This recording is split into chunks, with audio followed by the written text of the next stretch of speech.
Stamp. Okay. All right. Questions? Now, if I understood you correctly, And if you could speak, sort of speak up, because I've gotten complaints about people not being able to hear on the video. okay, well, I'll do my best.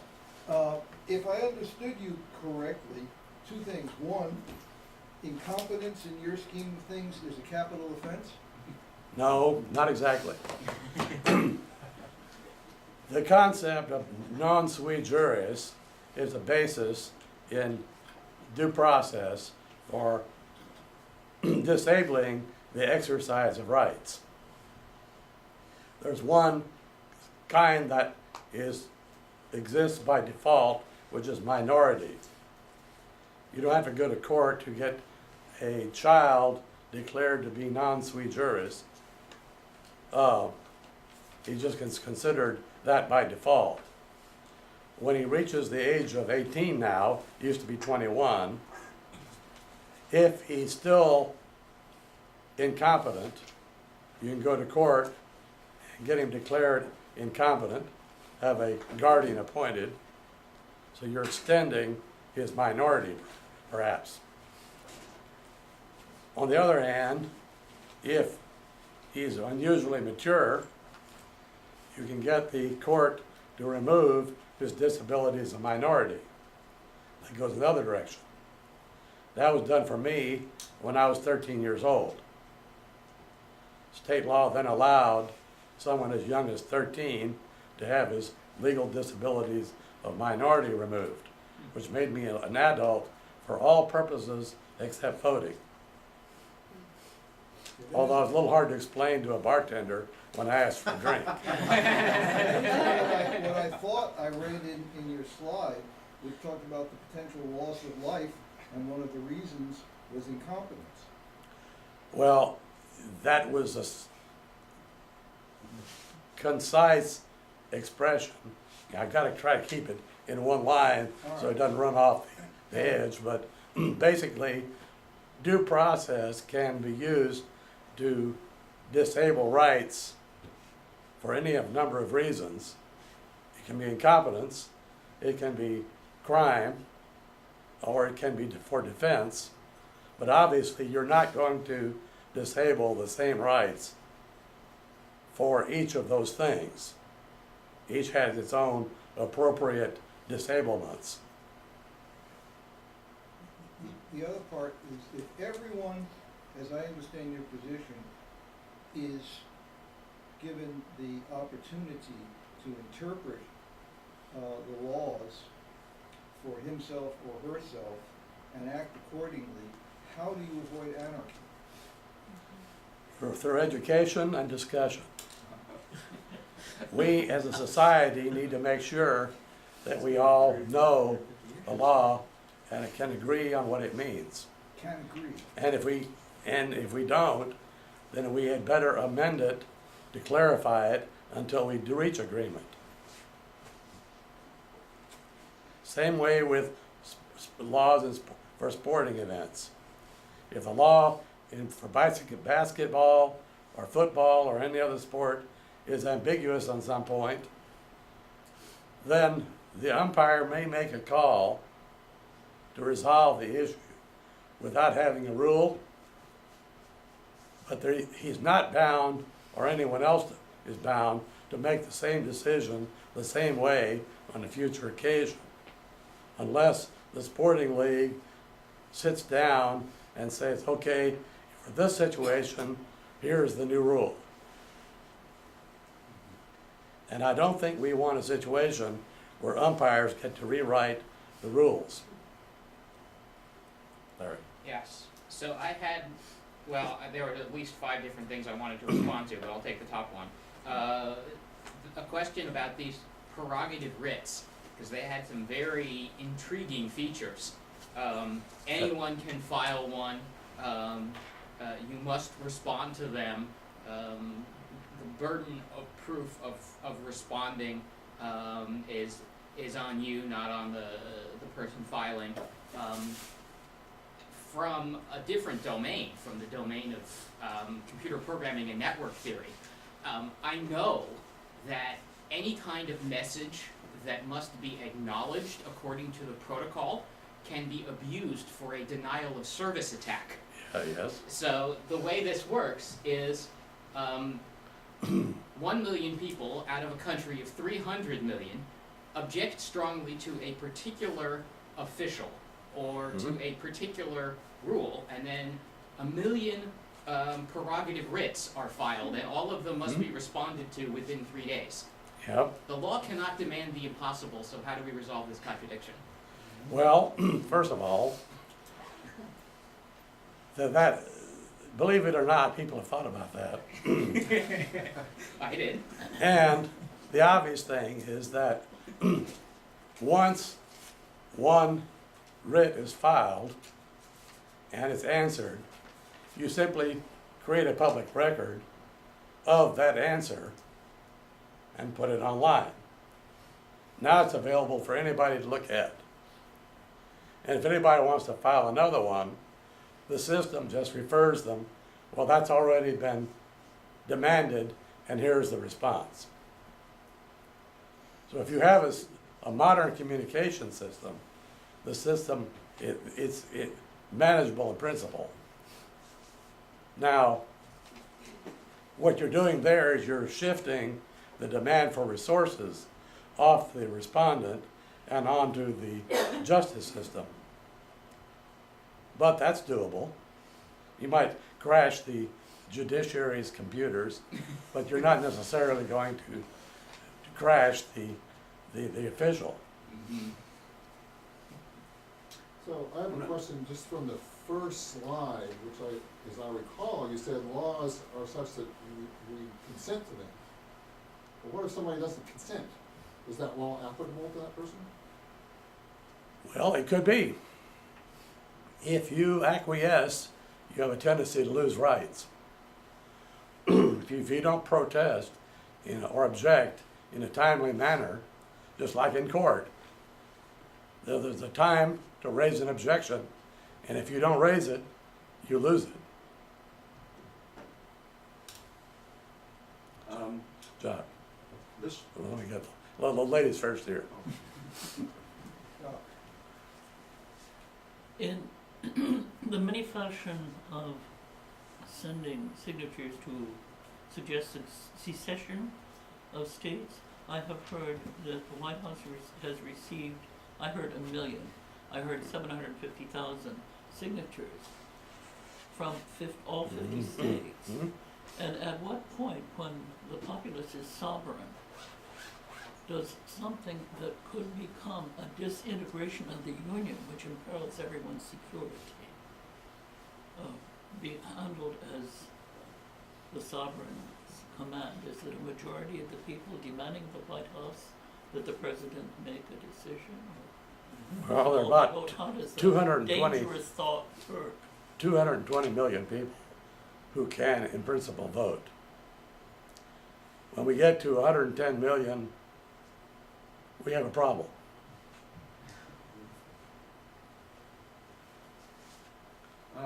this little bitty book here has XXVII amendments to the Constitution. The Texas Constitution, on the other hand, is quite a bit larger, and requires a larger book. And therefore, I would think in Texas, stare decisis is not as necessary. You made the statement, or one of your slides says stare decisis is incompatible with a written constitution. Well, when you have a relatively brief document like this, full of ambiguity and in need of interpretation, is not stare decisis a very useful tool? And by that I mean any judge can be passed over for elevation if they have, if they make poor decisions or use poor precedents, and presumably they would want to use precedents from a higher court, which in theory could be reviewed by a higher court and even the Supreme Court and upheld, and therefore be used as a precedent, which I guess you could say is one kind of shortcut. Is that not a useful tool for a limited constitution? Well, of course, it is useful. The problem is, what happens when the president is wrong? Right now, if a lawyer goes to court and tries to challenge a precedent as wrong, perhaps in an effort to begin a line of argument that he can appeal all the way up to the Supreme Court in order to get the Supreme Court to reverse its own precedent, he may find that that trial court not only dismisses it as frivolous, but sanctions him tens of thousands of dollars in fines for even raising the argument. Now that's a problem. That's a problem. At the very least, every precedent should be challengeable. And that challenge should be preserved for appeal. And there should be no page limits on challenges of precedent. It shouldn't detract from one's main argument. But these are mechanical questions of our existing system, and they do not reflect our Constitution per se. They don't reflect current practice. Right. But of course, one of the reasons why this is about constitutional philosophy is to raise questions about what we should be doing in this field. Now, obviously, I have opinions. Shouldn't be. That should be very clear. I'm not trying to say that if you disagree with me, you're wrong. By all means, disagree. But be prepared to defend your argument. And at least think about what I'm saying. Because I think what I'm trying to do is to raise serious issues that everyone should seriously deliberate about if he is to be a conscientious citizen of this country. These are philosophic issues. They're deep philosophic issues. They're not just over some nebulous issue like the meaning of life. They're over practical things like, what should I do today? Should I go to court? Should I file this lawsuit? Should I testify? What should I say? Should I stand up and oppose what this official is doing? Should I vote for him or against him? These are all practical, real-world decisions for which philosophy provides a needed guide. Do you have, well, I know why a lot of these like civic duties about militia, juries, and their loss of power has occurred as far as what happened in the history. But I'm very curious about, in the late 1800s, you said the right of private prosecutor to bring a case began to diminish and eventually just ceased pretty much altogether. Do you have any idea what the forces are behind that? What caused that? Sure. The public prosecutors and the judges, most of which are former public prosecutors. Okay. It becomes an establishment, a crony arrangement. Do you know what they did at the time? Do you know specifics about this person in this place did this, or? Yeah, but it would take too long to go into all the details. It was a kind of a creeping process. I have a brief on the subject on my website.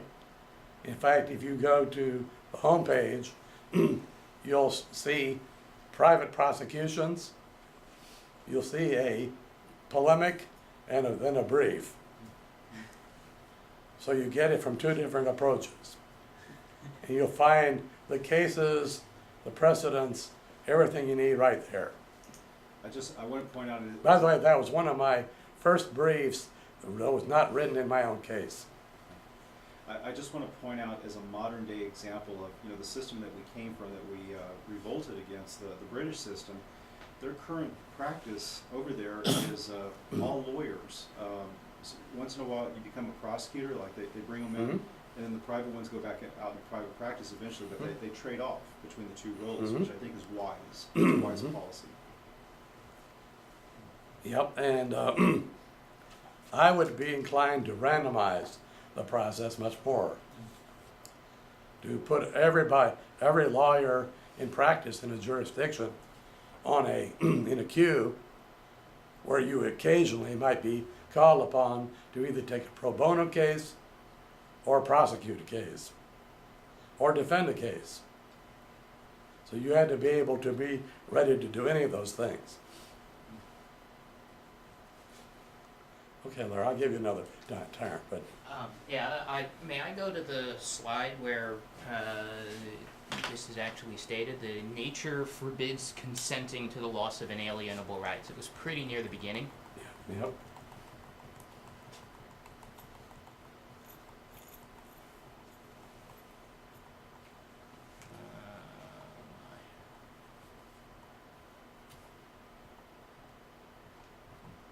Oh, I passed it. Where was it? there we go. There we go. Okay, so there's a lot that this might forbid. I mean, slavery, debt bondage, perhaps selling your right to vote. Mm-hmm. Okay, so what is it about a right that makes it inalienable? And I think what I'm most trying to unpack here is the word nature, because it seems to me that people might, in extreme circumstances, be quite willing, or maybe in the case of selling your vote, in not so extreme circumstances, be willing to sell certain rights. And I know that some theorists have questioned the concept of inalienable rights. Yes. Well, of course, I'm following Locke. And this was Locke's position, Mm-hmm. as it was the position of almost all of our founders. So that sets a doctrinal foundation. But what did he mean by inalienable rights? Well, Jefferson styled them life, liberty, and the pursuit of happiness. But what they're really talking about is the rights that arise from nature, society, and the state that precede the establishment of government, which is the fourth stage. And each has its own constitution, although the first three have in general unwritten constitutions, especially the first. So, a right is more fundamental the further back you go. And the argument for discussion of the social contract is that even within the social contract, when people gather together to form a society and pool their sovereignty, they are not delegating all authority to the common decision-making body of that society, because they don't have the authority themselves to do that. Mm-hmm. But in some cases, the right that I might choose to alienate, that is, to grant to someone else, that someone else isn't the society. It might be another private party. An old example might be a contract of indentured servitude, which Mhm. gets dangerously close to slavery, but Mhm. might also be read as an exceptionally harsh employment contract. Mm-hmm. Where do you draw the line, and how does nature forbid that? Well, it might not, provided that the contract provides enforceable protections for the servant. Mm. And in general it did. The common law for indentured servitude provided the servant could go to court and challenge the contract on breach. Maybe he's wasn't being paid enough, or was having to work too long, or he got beaten, or any number of things. Now, a slave in general couldn't do that. So indentured servitude contracts were contracts that could be challenged in court, and often were. Well, I'm bothered by the same thing that Larry is, I think, in that, as students of philosophy, we kind of see everything as agreement. And when you put the word agreement in, you sort of imply arbitrary. Whereas nature, God, higher authorities than agreement and arbitrariness seem to imply that certain things are inevitable. And I don't get that. I don't see any natural rights. I don't see any rights that come from nature. Well, for example, it would be an inalienable right not to be in two places at the same time. That's not a right. That's a physical law, not a right. Yeah, but that arises from the law of nature. That's an objective law, and I'm not so sure that I see that. Well, but I'm using an extreme example, and from that we can move forward. I Because think you need to make that jump from in order to from make physical sense. laws, then we get into laws that arise out of, say, human nature. But human nature in general. Yeah, See, can the you- kinds of things that human beings are naturally going to tend to do under most circumstances, despite the efforts of anybody to make them to do otherwise, have to be recognized as something that, in general, you do not want to try to infringe on in a legal system. You don't want to have, for example, parents eating their babies. Well, in some cultures, that might actually work out well for them. I feel like women in ancient cultures were subjugated in certain ways that were natural for that time. So I feel like they're being forced to be employed in certain ways against their will. We now say, well, if natural law says that we wouldn't want to be entered into slavery and various things, that might have been the natural law for the time. So at what point, and by what metrics do you distinguish what is natural? Well, of course, obviously, different people at different times are going to have different theories about what natural law is. I think that's what we're trying to say. After all, Yeah. we have natural law and our theories about natural law. Similarly, we have the Constitution of society and our theory about the Constitution of society. I think We have our theory of mind, what's in the other guy's mind, and our theory about what's in his mind. I think we follow that. I think everybody's trying to say what are natural laws. What we would not submit to as an otherwise free person today is not what's natural in maybe 17th century or any arbitrary something. Well, actually, it's probably pretty close.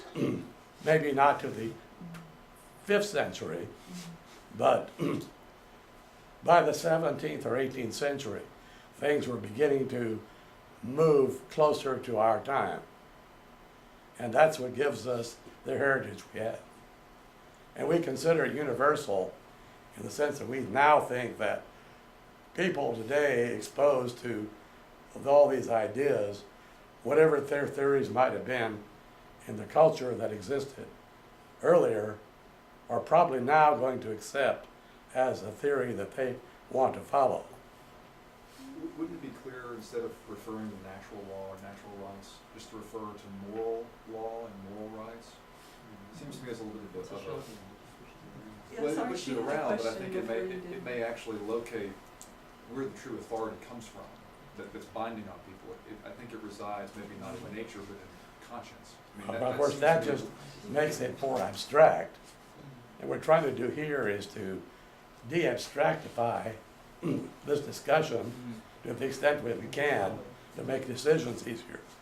Yeah, but I think that Sweet. the word, speaking of morals rather than natural law, avoids a confusion. And the confusion is between law that governs some societies versus the metaphorical laws that govern nature. And I speak of physical law as metaphorical because we have legislators, and unless you're a deist, nature doesn't. To me, the Wait, statement, one time. bullet point 2, I can make sense of bullet point 2 if I eliminate the word nature and construct or construe the words a little differently. But forget about nature. It seems to me that the sense of what that is about is that that there's a possibility that if you consent to the ability of a state of a government, of a state, to deprive you of a right, then there's a possibility of coercion in that. And that you want to eliminate that situation so that we set aside a certain set of rights that we say, even if you decide to consent to give up the right to not be, have the state do something to you, like take your life. Even if you give up that, you can't give up that right. We want to prevent that because of the possibility of coercion. But to say that, life is one of those things which is considered to be an inalienable right. But on the other hand, there are people who take the Kevorkian route when they're in serious pain and authorize other people to help them commit suicide. I don't see a way in which adding the word nature into that sentence helps me to understand what the intent of the point is. Well, I don't think we're gonna resolve all that today. May I say It might be grounds for another few lectures. Right. Let's get a little Jacques here. Go back to what you were talking about and simplify.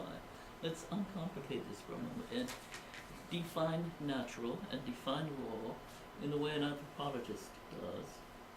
Nature is fundamental, universal, having nothing to do with human beings. It's out there. It is the essential, unchangeable, basic truth. And then if we want to take that, look at your definition of law, command, to be obeyed. Those universal, fundamental, absolute laws in the universe, in the cosmos, we take culturally. Her question was difference between natural law and something in 500 BC and something now. Those are cultural changes. That's not natural law changing, because natural law only changes if the cosmos, which is changing all the That just goes time, to my changes those natural laws. That's just to start with. Then morality, subjective ethics, and so forth become legal law. And So this can use of we say nature, natural law is what I said it is? well, this Would use you of accept nature it? is essentially lumping together human nature with the broader nature. which seems It's saying, well, not really, because we are, after all, living beings. We're part of nature. but it implies that there is a well-defined thing called human nature, which is we understand on the same basis that we understand Yeah. external nature. But we can generally observe that most human beings are going to object to being killed, injured, imprisoned, or deprived of the ability to pursue happiness. Right, it goes There's- to- there are certain- it goes to there are the certain state base- force thing. Things that if you do to almost everybody, they are going to resist, even to the point of killing and being killed.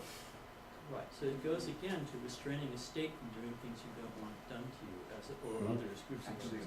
But I don't understand, I still don't understand the link between nature and the general consent to the loss of an inalienable right. It seems to me that it is highly specific to preventing a state from doing something which you may be coerced into a position of acceding to. Well, because the social contract makes a trade-off. And the main purpose of the social contract is mutual defense. So, in the state of nature, we're all subject to the hazards of nature.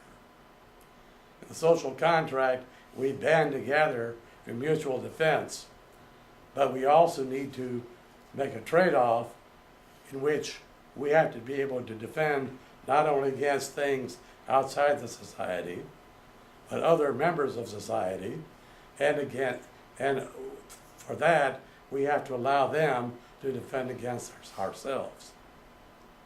So if we're going to get them to agree to defend us, we have to allow them to defend themselves against us. And that's where we have a due process stipulation that, okay, now we're all members of the society. Normally, I would not have the right to give up my life or liberty or property, but if I violate your right, and you can set up a court to decide which of us is in the right, and if it decides that I'm in the wrong, that I'm the offender, then I have forfeited my rights because I'm the offender.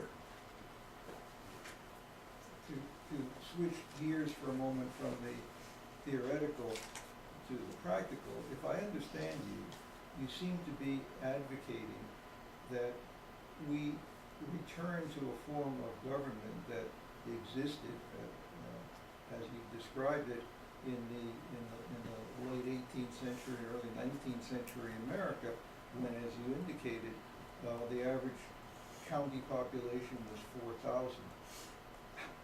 How can such a scheme be practically applied to a country of over 300 million in counties which have a million or more people? Well, one of the things I suggested was Jefferson's suggestion, which is move government down to the ward level and keep breaking ourselves up into smaller and smaller wards with about 3,000 people in each, the way we redefine voting precincts. Then how do these wards then, we're gonna have thousands and thousands of little autonomous units. Yeah. How are they going to relate to each other? Well, they are federated together into larger units and larger units and larger units. So your voting precinct then becomes the equivalent of a township with its mayor or constable or judge or other official, its own jury, its own courts, able to resolve most ordinary problems within the ward. The next probable higher level would be the county. It might be a subdivision of the county. You see, so there are many ways of moving government up or down the level appropriate to getting it as close as possible to the people without losing the generality that is maybe necessary for some kinds of problems. But what is confounding me is when more and more of our problems involve greater numbers of people and larger geographical areas to resolve. For example, the Colorado River problem of having enough water. We're gonna have all these different wards trying to solve that problem, each of which has a different outlook on the problem, and how are we ever going to resolve these problems which take in large geographical areas and large numbers of people? Well, for things like large projects, like watersheds and dam projects and so forth, you create authorities which deal just with that problem. But those authorities, like the Colorado River Authority, don't have the authority to, let's say, adjudicate a marital dispute or a stolen bicycle or do a lot of the other things that government is called on to do. A property dispute. So you have different levels of government with different specialized subject, territorial, and personal jurisdictions. But it can be done in principle. In principle. Right. I buy my ribeye steak at Reynolds, but it was killed in Kansas and it was packaged in Chicago and it was irradiated in Tennessee and whatnot. I want the federal government to say and I have confidence that that package with that seal on it does not have rat droppings in it and is full of E. coli. There are millions of problems like that. You know? Millions of them. An obvious solution would be to put out for bid By the contracts by private organizations to serve as inspectors. And if an inspector ever misses something, he loses the contract and his competitor gets it. Now you get enforcement, but you also get a competitive incentive to do it better. Who enforces all that if it's? So if I think the model here is consumer reports and the good housekeeping seal of approval and other Mhm. kind of, well-recognized names with no government authority, but Right. and yeah, I mean, you're leaning on a more educated consumer quite heavily. But it's much more than that. I mean, when something actually goes wrong, something actually has to be done. Someone has to have the authority to do that. There has to be a higher level of organization to grant that authority Yeah. over entities that operate across multiple political boundaries. And again, contractors can issue a finding and go to court and get it enforced.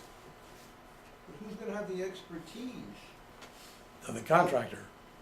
to supervise the contractor other than something like the Food and Drug Administration, which requires huge laboratories and trained people and lots of money? Just Those about- laboratories would themselves be contractors, They have the expertise. and they would compete with each other. So if we were. Let's get Lynn Leonard in here, he's looking anxious. He's afraid he's gonna get poisoned. And after that can do a time check. I want to understand more about the militia. There seems to be a fascination in this country about the militia. And so this is a complete change of topic. Now, I read this little constitution and I find the word militia in there 5 times. It's listed in 4 paragraphs that total about 18 lines, but only this wide, so the real constitution probably has about 9 lines.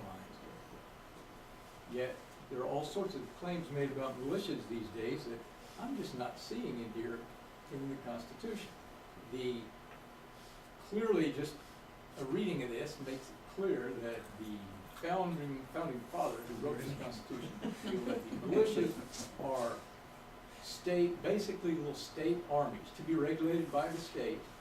They don't have to be owned by the state, but they are regulated by the state, in which the federal government can call into service and take over the regulation of it any time. And that they are used for to execute the laws of the Union, to suppress insurrections and repel invasions. I focus on suppress insurrections because militias, as a lot of those questionable folks who are so interested in militias these days, they are more likely to be the insurrectionists rather than And before you answer that, is there a slide that you'd like me to put this on? So my question is, Not that's why on in this the world group. do you make the comment that we all have militia duty? I deny that I have militia duty. I do not have militia duty. Well, the duty of the social contract is militia. It's mutual defense. Not against, it's really mutual cooperation. Well, Defense insofar as your neighbor isn't allowed to do something to you totally for his benefit.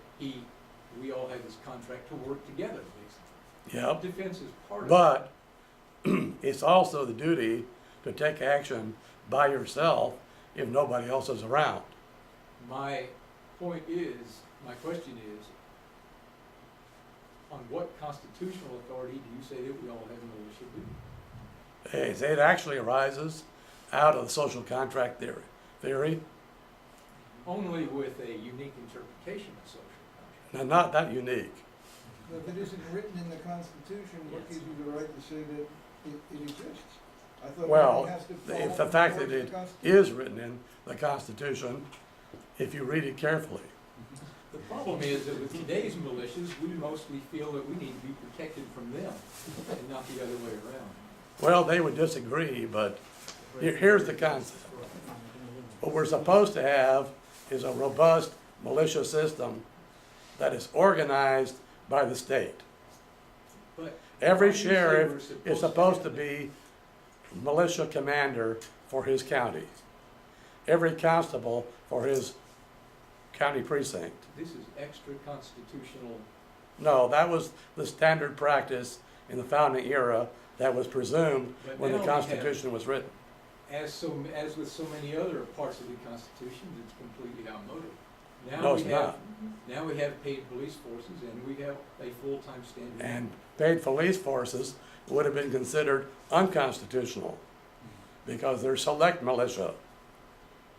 A militia that is not broadly representative of the people, as though it were randomly selected, It's not in here. but it's in the history behind there. Where's the National I Guard disagree. then come in? Isn't The that- National Guard is another select militia, and all National Guardsmen are also members of the U.S. military. There's a dual enlistment. So when you join the National Guard, you're also joining the Army or the Air Force. I think militia, people that are interested in being militia members today are by and large people that just want to have an excuse and use the Constitution to do it, to go out and raise hell and have a good time. And make it somehow okay. But if a manufacturer in Connecticut Okay, puts, well, it has been pointed out to me that we are well past 1 o'clock, and so, We're well, militias, we can do it. I suggest that we resave the continuation of this lively debate for the third Q&A period. Arizona has a very effective legal militia on the borders. Tens of thousands. Time period would you say this militia tradition that you're talking about was actually in existence?